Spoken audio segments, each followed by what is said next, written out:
ఈరోజు మా కర్రీకి ఏంటంటే నల్లేరుగాయలు కోద్దామని వచ్చాను. ఏంటి స్పెషల్ అనుకుంటున్నారా? చిన్న స్పెషల్ ఏనండి. ఇది నల్లేరుగాయలు కదా. ఇందులో ఇంకా ఎన్ని ఉన్నాయో మీకు చూపిస్తాను వెరైటీస్. ఇది నల్లేరుగాయలు.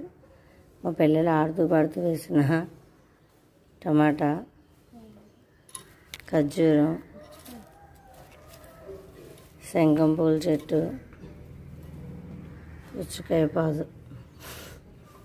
మీరు కూడా ఇలా సరదాగా వేసి మొక్కలు వచ్చేసి ఉంటాయి కదా, కానీ మేము ఏంటంటే తీసేస్తామని మా పిల్లలు సరదా పడుతున్నారు కదా అని ఉంచాం.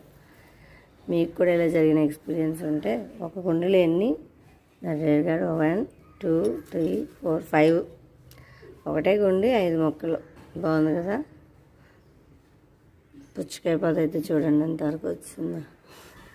మొన్నటి వరకు పువ్వులు కూడా ఉండే దీనికి, కాయలు వస్తాయి అనుకున్నాం, కానీ చూద్దాం, తీసి ఎలా ఉంచాలని ఆలోచిస్తున్నాం.